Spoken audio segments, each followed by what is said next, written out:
Only two things can get you through this, man. That's patience and persistence. We all aspire, we all have the same emotions.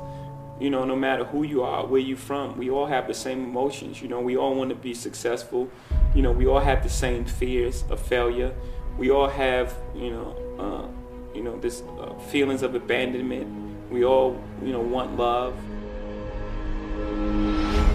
Have such a strong belief in yourself that you can quiet out all the outside noise, because you're gonna need that on every step of the way.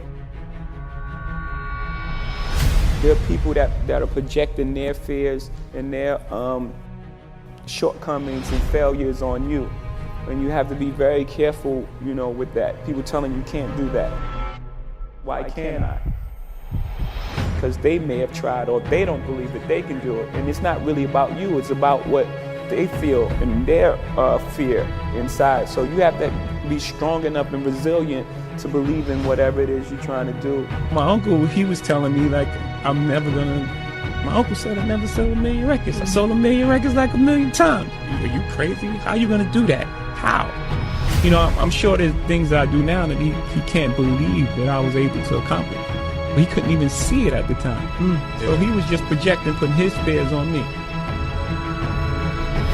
And you gotta understand the reason, right? Why does that guy think like that? Right? How do you arrive at that point? You gotta also look at that. You have to look at that. You gotta look at the environments and places we live in, and how things are set up, and how things are structured, and how we're always the last on the totem pole, even from our schooling to our roads to, everything that all the obstacles that's placed in front of us. Even our living conditions. You live in a project, someone lives here, here, here, and here. You have to deal with all these different type of personalities. You're in the box. Someone's above you, below you, to the right of you, and to the left of you. And every day you have to manage that circle. So that's like living dormant. Life is about balance, right? You have to have some type of balance. You have time for work and it's time for play. And if you don't allow these two things to coexist, you have an imbalance. People look at you strange saying you changed, like you worked that hard to stay the same, like you're doing all this for a reason. And what happens most of the time, people change. People change around you because they start treating you different because of your success. So you are changing. You don't change who you are, the core of who you are, the things you believe, the things you love, and the things you die for, and your principles. You don't change that, but you're gonna change who you are. You're gonna change, you can't do the same things that you can't hang on the corner. Some people may not be comfortable with that. And then it deals with the other side of success, how people look at you when you're successful. Media medals, people sue you, settle. Every step you take, they remind you again. So no matter how far you are, you still have that stigma on you of where you come from when you walk inside the door. Even if you have a tuxedo on, it's like, oh yeah, that's the guy who used to be this and did that. Most kings get their head cut off, right? In war, battle, and in life. At the end of the day, you've achieved everything you want. You've made it to the top of the throne, and at the end of the day, you just get your head cut off. Belief in oneself and knowing who you are, that's the foundation of everything great. People should learn from my mistakes as well, not only my successes. That's the beauty of living a life. I'm not a perfect guy. You can take whatever out of it that you choose that applies to you. Some things that I've done will not apply to you. And I made, by the grace of God and whatever angels that I had over my shoulders, I made it through. You may not make it through that same hole.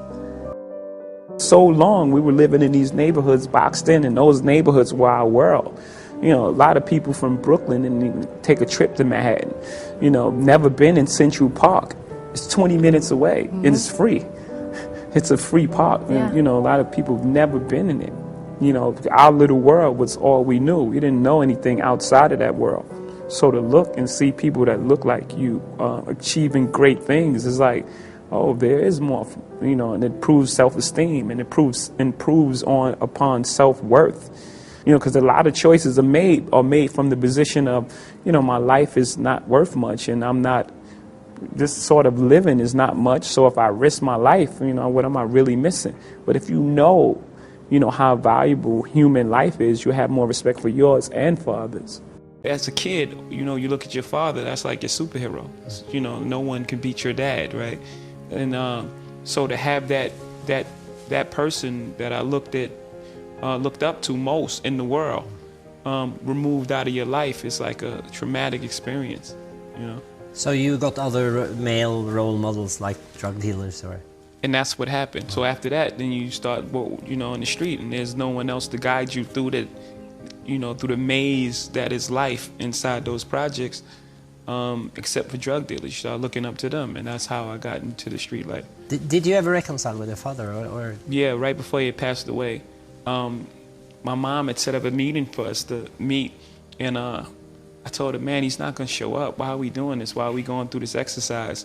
And sure enough, the first time he didn't show up, and I was like, see, I told you.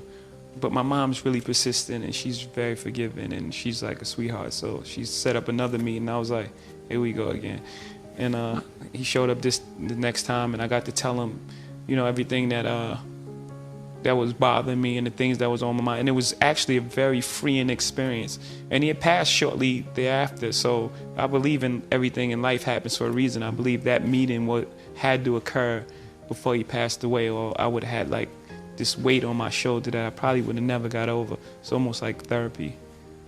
You have to educate your children on the world as it exists today and how it got to that space. But my child doesn't need the same tools that I needed growing up. I needed certain tools to survive my area that my child doesn't need growing up in a different environment. But also they have to know their history, have a sense of what it took to get to this place, and have compassion for others. Right. The most important thing, I think, out of all this is to teach compassion and to identify with everyone's struggle and to know these people made these sacrifices to be where we are and to push that forward for us.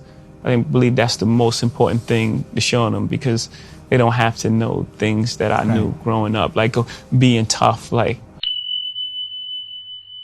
yeah, I did listen to a song called Song Cry.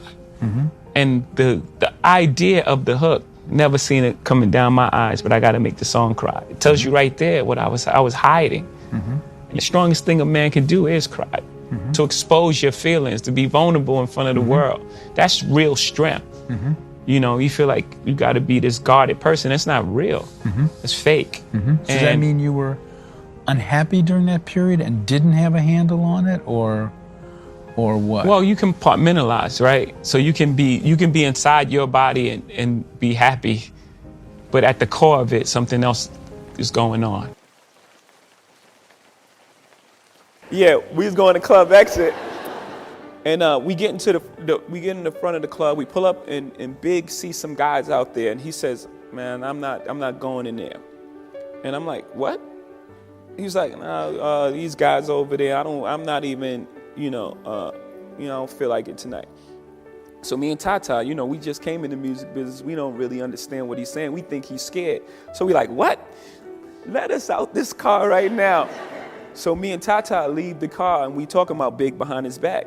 And we was like, man, could you believe that, man? He's scared of these guys.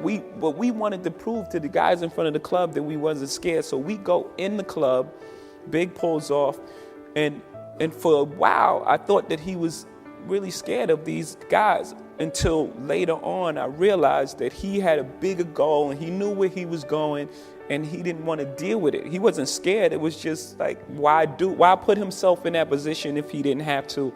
And I thought that was genius, and I guess that helps me a lot as well. It's always good to compare yourself to people you look up to, right? Because you give yourself a high goal. You set high standards for yourself, and pretty much the way he lived his life and the parallels and how he affected culture is what I strive to do.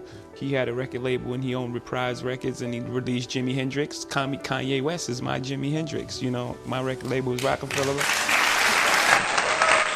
I'm here because I grew up a different way, and I got out of that. Right. My first album came out when I was 26, so I was already a different artist. Right. You know, a lot of people, album come out, they're 17, 18, so their subject matter is that of a 17 or 18-year-old. Unless you're Nas and you like well read, and like I think his mom was a teacher or something, like he was way more advanced for the album that he wrote. So I just grew up a different way. There are very few people that from my neighborhood, you know, in my environment that make it out, I mean, forget about to be successful, to make it out alive, you know, or to be incarcerated, you know. I have a great friend, you know, who just came home, who's one of the most beautiful people you ever meet, you know. He just came home from doing 13 years, and we were together every single day, you know. And had it not been for music and music taking me out, at the right time, my life could very easily have been his.